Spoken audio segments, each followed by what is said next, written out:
સત્તાધાર એટલે સત્તાધાર અને આ જ સત્તાધારને લઈને જે વિવાદ ચાલી રહ્યો છે તે વિવાદની અંદર હવે નવો વળાંક આવ્યો અને વળાંક એવો આવ્યો કે જે જૂનાગઢની ગાદીને લઈને વિવાદ ચાલી રહ્યો છે, જે ગાદીનું મૂળ સ્વરૂપ છે એ મૂળ સ્વરૂપ એ સત્તાધારની જગ્યામાં જાય છે અને સત્તાધારની જગ્યામાં જઈને બેઠક કરે છે અને બેઠક કરીને એવું કહે છે કે તમામ લોકોએ અહીંયા ધર્મસભા બોલાવવી જોઈએ, સાધુ સંતોએ એક થવું જોઈએ। આજે સત્તાધારની જગ્યાએની ડેલી ઉપર આ વિવાદ છે, કાલે કોઈ બીજી જગ્યાએ વિવાદ હશે, પણ પહેલા એ વિવાદ તો પૂરો કરો કે જેની શરૂઆત એ જૂનાગઢથી થઈ। જગદીશ મહેતા મારી સાથે જે સીધી વાત તેમની સાથે કરવી છે। જગદીશભાઈ, જે વિવાદની શરૂઆત જૂનાગઢથી થઈ, મૂળ એ ગાદીનો વિવાદ જૂનાગઢ, હવે જૂનાગઢથી એ વિવાદ ધીરે ધીરે આગળ વધ્યો અને સત્તાધાર પહોંચ્યો। વિવાદ બીજો છે પણ મૂળ છે તો એ ગાદીનો જ વિવાદ અને જૂનાગઢના વિવાદવાળા બાપુ એમ કે છે કે ધર્મસભા બોલાવો, અમે તમારી હારે છીએ।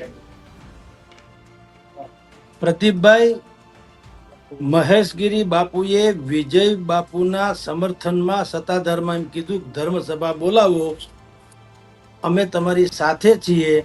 એ એટલા માટે કે આ પ્રકારના જેટલા પણ દાગી લોકો છે એ લોકોને હવે એમ લાગ્યું કે અગર હમ બટેંગે તો કટેંગે, એક રહેંગે તો ही સેફ રહેંગે। જે આક્ષેપો જૂનાગઢની ગાદીના થયા છે એમાંથી મહેશગીરી બાપુ હજી દૂધે ધોયેલા સાફ થયા નથી। એના આક્ષેપો એક તરફ છે, એણે જે કેટલાક ખુલાસાઓ કર્યા એ કહેવાતી ધર્મસભાના એના માધ્યમ થકી કર્યા, એ પણ ફેબ્રિકેટેડ હતી, એટલે કે બનાવટી હતી। બનાવટી કઈ રીતે હતી કે સભા હતી, ભાગવત કથાનો મંડપ હતો, એમાં જે ઓડિયન્સ હતું એ મહેશગીરી બાપુને નહીં, ત્યાં વ્યાસાસન ઉપર જે ભાગવત કથાનું વાંચન કરી રહ્યા હતા એ શ્રી મુખેથી વાંચન જે છે ને પવિત્ર વાતો હતી એ સાંભળવા આવ્યા હતા। મહેશગીરી બાપુએ તો એનો બુદ્ધિપૂર્વકનો લાભ ઉઠાવી લીધો અને પોતાની ધર્મસભામાં ખપાવી દીધું। એમાં પણ પાછા 4-5 સંતો જ હાજર રાખ્યા, જે મહેશગીરી બાપુના જૂથના સંતો કહી શકાય। જૂનાગઢના જે ખ્યાતનામ સંત મહંતો છે એ પૈકીના કોઈ પણ સંત ત્યાં શેરનાથજી બાપુથી માંડીને જેટલા પણ જે છે એ લોકો કોઈ દેખાયા નહોતા। એટલે એ ધર્મસભા ન કહેવાય, એ મહેશગીરી બાપુની બુદ્ધિપૂર્વકના જૂથની એક સભા કહેવાય। અને એ સભામાં પણ એણે ગાળી ગલોચ કહેવાનું જ બાકી રાખ્યું, બાકી બધું જ મીડિયાથી માંડીને બધા જ ને મીડિયાને પણ એણે એમ કીધું કે બે પ્રકારના મીડિયા હોય છે, એક ખાનદાની હોય છે અને બીજા જે હોય છે એ લાવારીસ હોય છે। લાવારીસ મીડિયાનો અર્થ એવો એનો હતો જે કેટલાક ન્યૂઝ ટ્યુબર જે છે, આપણે પોર્ટલ ચલાવે છે તે, અથવા તો કેટલાક છાપા ચાલે છે ઓનલાઈન, એની ઉપર એના આક્ષેપ હતો। ખાસ કરીને હોટલાઇન ઉપર એનો આગ્રહ હતો, એટલે કે ઈશારો હતો। હોટલાઇન સુરતથી નીકળે છે, વિક્રમભાઈ વકીલના તંત્રીપદ હેઠળ, અને રાજકોટથી ખાસ ખબર નામનું દૈનિક નીકળે છે, બહેતરીન દૈનિક છે, પણ કિરણભાઈ આપણા કિન્નર આચાર્ય એના તંત્રી છે, એ બિલકુલ આપની જાણ ખાતર એ બહુ જ સારા પત્રકાર છે, એમાં કોઈ સંશય નથી। કમસે કમ લેખીને લાગે વળગે ત્યાં સુધી એના ઉપર કોઈ સંદેહ થઈ શકે નહીં।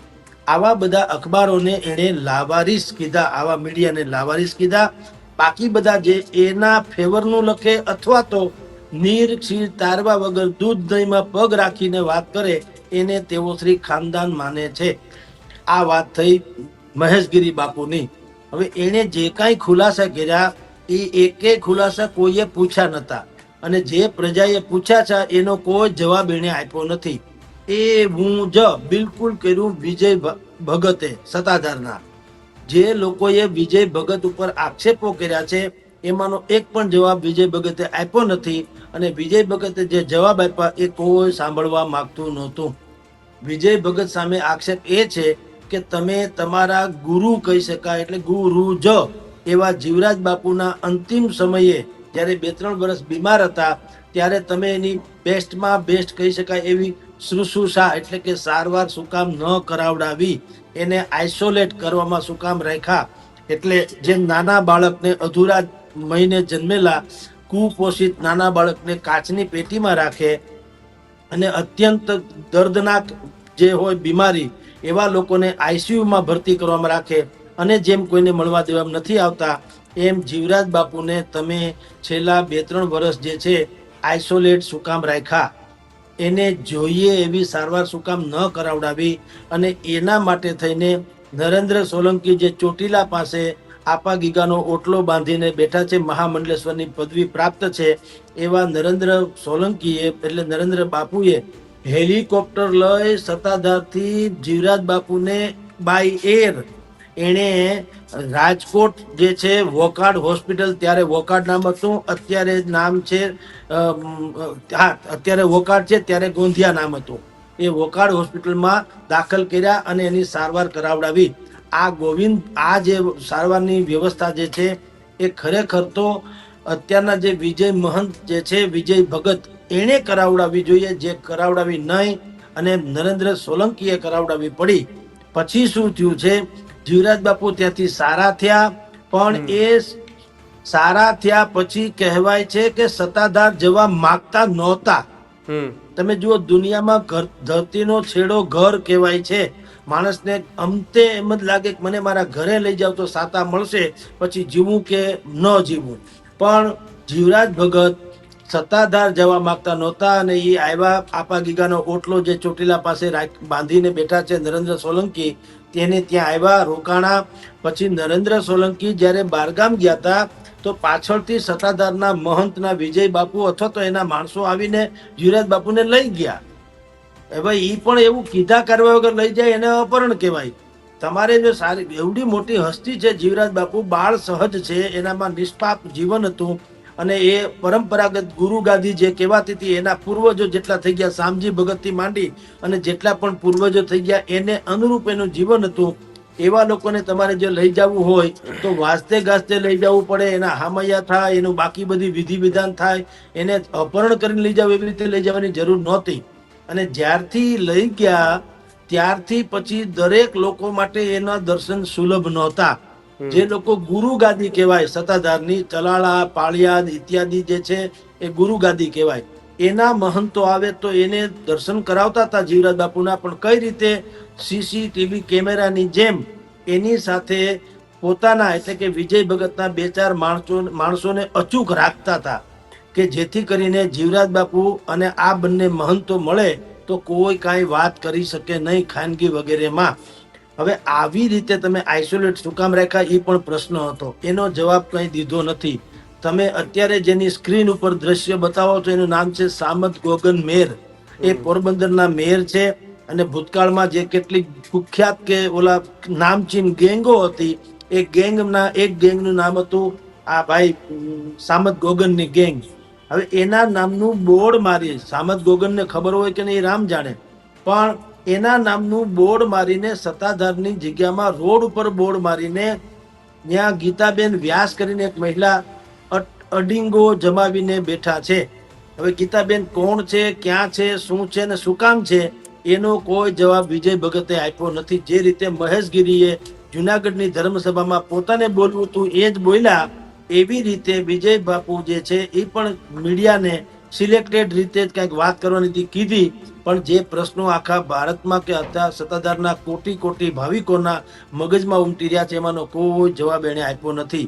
અત્યારની સ્થિતિ પ્રમાણે આપણે ચર્ચા કરીએ ત્યારે પણ મહેશગીરી બાપુ ટેકો આપીને એવું પાછું સાબિત કરી દીધું. આમ જુઓ તો કે જે પુનિત પાવન જગ્યા છે એમાં દાગદાર જેટલા લોકો અત્યારે ભરાયેલા છે એનું એક જૂથ રચાઈ રહ્યું છે. કારણ કે બધા જ હવે માને છે કે એક રહેંગે તો સેફ રહેંગે. જગદીશભાઈ, છેલ્લા 2-4 દિવસથી એક સોશિયલ મીડિયાની અંદર એક વાતો વહેતી થઈ છે. કથાકારોની કથાની અંદર જ્યારે વિજય ભગત બેઠા હોય એ વખતની વાતો છે, કોઈ સાધુ સંતોની હાજરીની અંદર જ્યારે વિજય ભગત બેઠા હોય ત્યારની ચર્ચાઓ છે. એક 10 સેકન્ડ 15 સેકન્ડની એક ક્લિપો વાયરલ થઈ રહી છે કે સાધુ સંતોની અંદર સૌરાષ્ટ્રની ભૂમિની અંદર સૌથી વધારે એજ્યુકેટેડ વ્યક્તિ કોઈ હોય, સૌથી વધુ ભણેલા કોઈ વ્યક્તિ હોય તો એ વિજય ભગત બાપુ છે. પ્રદીપભાઈ, આ હળાહળ જૂઠ છે. અત્યારે જે અચ્છા સાધુ સંતો પણ જેનો આયામાં રહેવાનું પણ પસંદ ન કરે, કારણ કે પેલા બિલકુલ સ્પષ્ટ વક્તા છે, સૌથી વધુ એજ્યુકેટેડ કહી શકાય એવા સ્વામીનું નામ છે રાજકોટ પાસે ઉપલેટા નજીક, જે ધર્મબંધુજી નામ છે એનું, જે પ્રાસલા નામનું ગામ છે ઉપલેટા પાસે, ત્યાં એનો આશ્રમ છે અને દર વર્ષે રાષ્ટ્રકથા શિબિર કરે છે. ત્યાં ડોક્ટર અબ્દુલ કલામ થી માંડી અને દિગ્ગજ નેતાઓ પણ ત્યાં આવી ચૂક્યા છે. રાષ્ટ્રપતિ કક્ષાની વાત કરું છું.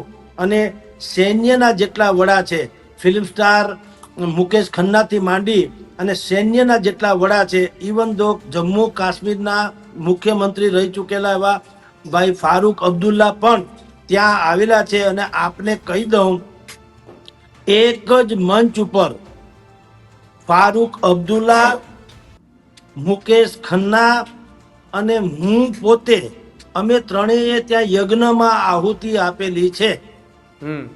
ધર્મબંધુજી મારા મિત્ર જેવા છે.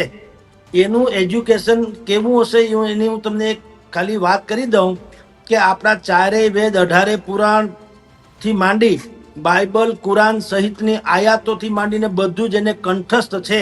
અને આપની જાણ ખાતર કાંતિ ભટ્ટ જેવા દિગ્ગજ પત્રકારને પણ કોઈ રેફરન્સ જોતો હોય કોઈ બાબતનો, તો એ તેઓ શ્રી ધર્મબંધુજીને ફોન કરતા અને એ ઇમિડિયેટલી કહી શકે તેવી ક્ષમતામાં છે આજની તારીખે. અત્યારે પણ ધર્મબંધુજી, હા, ઉપલેટામાં ધર્મબંધુજી, ઉપલેટાની બાજુમાં પ્રાસલા નામનું ગામ છે, ત્યાં એનો આશ્રમ છે.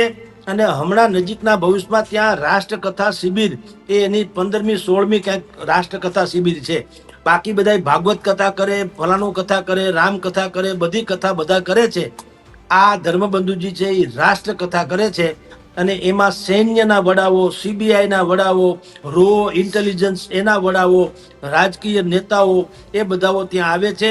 અને નહીં તો 10,000 જેટલા છોકરાઓને ભવિષ્યમાં ભારત કેવું હોવું જોઈએ અને તમારો એટલે કે બાળકોનો, જે ભારતનું ભવિષ્ય છે, બાળકોનો કેવો રોલ હોવો જોઈએ, એના વિશેના સંસ્કારોની વાત કરે છે.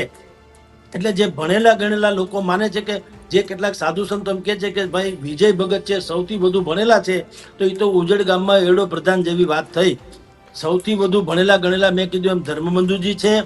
ત્યાર પછી શિક્ષિતની દ્રષ્ટિએ કહી શકાય, આમ એની એજ્યુકેશનની ડિગ્રી હોય કે ન હોય, પણ સ્વામી સચ્ચિદાનંદ મહારાજ જેવા કોઈ પણ ગુણિયલ સંત અત્યારે છે નહીં. આપની જાણ ખાતર પવિત્રમાં પવિત્ર ખોડિયું તમે જો કહી શકો તો ગધેથડના જે લાલ બાપુ છે એના જેવું કોઈ ખોડિયું છે નહીં. અને જે ક્રાંતિકારી વિચાર ધરાવે છે અને ખરા અર્થમાં ભારતીય સનાતન સંસ્કૃતિનો દેશ દેશાવરમાં જે અત્યારે જે પ્રચાર કરી રહ્યા છે, એવું એક પણ પાત્ર છે. તો એ પાત્રનું નામ છે રાજકોટના વિજય શાસ્ત્રીજી મહારાજ, જેનું નર્મદા કાંઠે માલસર ગામ પાસે આશ્રમ છે. અને ઇન્ટરનેશનલ લેંગ્વેજમાં, એટલે ભારતની નહીં, અંગ્રેજી સહિતની તમામ ભાષાઓમાં, જે જગત જે ભાષામાં સમજે એ ભાષામાં દરેક બાળકો, જે આપણા બ્રાહ્મણના બાળકો હોય છે, એ ઋષિ કુમારોને આપણું કર્મકાંડને ઇન્ટરનેશનલ લેંગ્વેજમાં ભણાવે છે. અને ચાર્ટર્ડ પ્લેન કરીને વિશ્વના અનેક દેશોમાં જે તે દેશોના રાષ્ટ્રપતિઓ અને જે તે દેશોના ઉદ્યોગપતિઓ એના ઘરે જઈને યજ્ઞ ઇત્યાદિ કામ કરે છે. હવે તમે મને કહો, મેં જે બ્લો બાય બ્લો વર્ણન કર્યું એની બધી પદવીઓ ને એની ડિગ્રીઓ ને એની કીર્તિની સામે વિજય ભગત ક્યાં આવે એ આપણા દર્શકો નક્કી કરી લે. વિજય ભગત ભણેલા હશે એમાં આપણને કોઈ વાંધો નથી. બીજી એક વાત આપ જે આગળ વાત કરો છો એ વાતની સાથે એક બીજી એક વાત પણ જોડવી છે કે જ્યારથી આ વિવાદની શરૂઆત થઈ, તો હવે આ વિવાદમાં આપાગીકાના વંશજો મોટાભાઈ પણ સામે આવ્યા. તેમને પણ કહ્યું કે અમને આખા આ મામલાની અંદર અમે બધું જ જાણીએ છીએ, અમે વિજય ભગતને નજીકથી જાણીએ છીએ. આખી એક ચાલ રમવામાં આવી રહી છે કે એમના ભાઈ આવે છે સામે, એમના ભાઈ અનેક વખત એમની પાસેથી રૂપિયા માંગ્યા. આવા કાગળના પુરાવા સહિત હવે એ પણ મેદાને આવ્યા છે વિજય ભગતને બચાવવા માટે. પ્રદીપભાઈ, પહેલી વાત તો ઈ કે આપા દાના, આપા ગીગા વગેરે લોકો ઈ પરિણિત હતા જ નહીં, તો વંશ ક્યાંથી હોય? જે આ જગ્યાના જાણકાર લોકો છે એને પૂછી લેવાની છૂટ કે તમે કેટલી પેઢી, તમે કહે છો 6ઠી પેઢી અમેના વંશ છીએ, પણ પરિણિત જ નતા તો વંશ ક્યાંથી હોય? પછી બાપા કાકાના હોય, કાકા બાપાના, એ જુદી વાત છે. અને આપણને એની સામે વાંધોય નથી, હોય તો હોય. મેં તો સાંભળ્યું છે એ પ્રમાણે કે આ જે ભગતો જે છે એ બધા અપરિણિત હતા, આપની જાણ ખાતર. 99% મેં ત્યાં સુધી સાંભળ્યું છે કે શામજી ભગત જે છે એ પરણ્યાતા ખરા, પણ એના પરિવારે ધરાહર એટલે કે પ્રાણે એના લગ્ન કરાવ્યા, પણ એણે અહીંયા સત્તાધારની જગ્યામાં આવીને મીંઢોળ છોડી નાખ્યો. એટલે એણે સાંસારિક સુખ માણ્યું નથી, એને ગ્રહસ્થ જીવન શરૂ કર્યું નથી. એણે ફળી પાછા અહીંયા ફકડ ગિરધારી થઈને અહીંયા આવી ગયા હતા. અને એવું જાણવા મળે છે કે એની તસવીર પણ ત્યાં છે, શામજી ભગત હોય કે એના ગુરુ જે એના પત્ની સાથેની તસવીર છે, જ્યાં આવીને એણે મીંઢોળ છોડી નાખ્યો. એટલે આ બધા જે આ જગ્યા જે છે ફકડ ગિરધારીની જગ્યા છે, પવિત્ર બ્રહ્મચર્ય પાળનારાની જગ્યા છે, દીન દુખિયાના દુઃખ જે છે દૂર કરનારાની જગ્યા છે.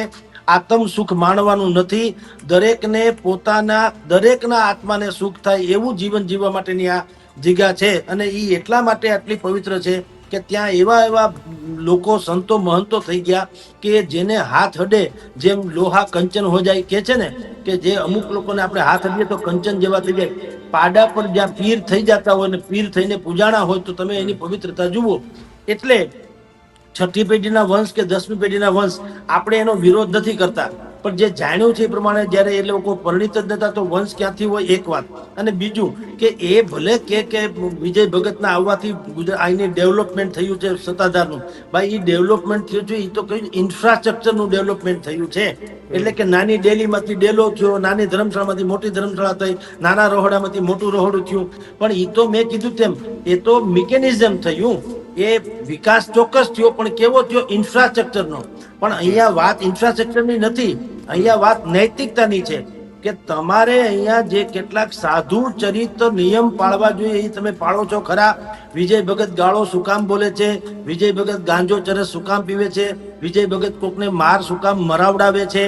ન્યા ભાઈ ગીતાબેન વ્યાસ છે એની ધાક ધમકી શું કામ ચાલે છે? બધા પૈસાનો હિસાબ ગીતાબેન કહે છે એમ હું કામ, એ કોણ ચલાવી લે છે? ગીતાબેન સામે બેન ભાઈ આપણા વિજય ભગત કેમ કઈ બોલી શકતા નથી? દુકાનોના ભાડા 53 જેટલી દુકાનો છે, 2.5-3 હજાર રૂપિયા ભાડા આવે છે, એ ભાડાને કેમ રસીદ આપવામાં નથી આવતી? 1500 વીઘા જમીન છે, 100-150 કરોડ રૂપિયાની આવક છે, એનો હિસાબ કિતાબ કેમ મળતો નથી? કયા ટ્રસ્ટ હેઠળ તમે રજીસ્ટ્રેશન કરાવ્યું છે? તમારા સીએ કોણ છે? એના હિસાબ કેમ બહાર પડતા નથી ને ક્લિયર કેમ કહેવામાં નથી આવતા? એવા અપાર જેટલા પ્રશ્નોની કોઈ તાણ નથી, સમજી લ્યો. તો એ પ્રશ્નોના જવાબ આપી દો. આપણે એમ નથી કહેતા કે બધા જ આક્ષેપ ખોટા છે, એમ નથી કહેતા, સાચા છે એમ નથી કહેતા.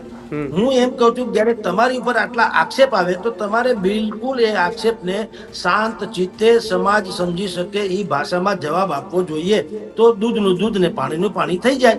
અને અમે તો ઈચ્છીએ કે બાપુ બિલકુલ નિષ્કલંક નીકળે, એ હોય તો સારી વાત છે. આપણા કોઈ શત્રુ નથી, પણ આ તો મીડિયા તરીકે ચર્ચા એટલા માટે કરીએ છીએ કારણ કે અહીંયા લાખો લોકોની શ્રદ્ધા જોડાયેલી છે. હવે ધારો કે કાલ સવારે અહીંયા કઈક બહુ મોટી દુર્ઘટના બને તો કોક એમે કે ભાઈ તો મીડિયા પણ અત્યાર સુધી મંજીરા જ વગાડ્યા કર્યું, સાચી વાત તો કરી નહીં, એટલે આપણે આ વાત કરવા માંગીએ. નહીતર 2.5-3 મહિનાથી હાલતું હતું બધી જગ્યાએ વિડીયો, ઇન્ડિવિજ્યુઅલ વિડીયો ઉતારીને બધા લોકો આવી વાત કરતા હતા. તો કેમ અત્યારે જેમ બજારમાં હવે જે ગાયજું છે એવું કેમ નતું ગાજતું? કારણ કે હવે આપણી જેવા જે મેઇન સ્ટ્રીમ મીડિયામાં લોકો છે, માન લ્યો, એણે આ વાતને મુદ્દાને ઉપાડ્યો, અને ઉપાડ્યો એ સર્વજન હિતાય સર્વજન સુખાય ઉપાડ્યો છે. આપણે વિજય ભગતના કોઈ શત્રુ નથી કે બીજા કોઈ આપણા મિત્રો નથી આક્ષેપ કરનારા. આપણે એમ કહીએ છીએ કે આનો બિલકુલ નીર ક્ષીર દૂધનું દૂધ ને પાણીનું પાણી થવું ઘટે, જેથી કરીને સનાતન સંસ્કૃતિ અને હજારો કોટી ભાવિકો દેશ દેશાવરમાં છે એની શ્રદ્ધાને કોઈ ડાઘ ન લાગે.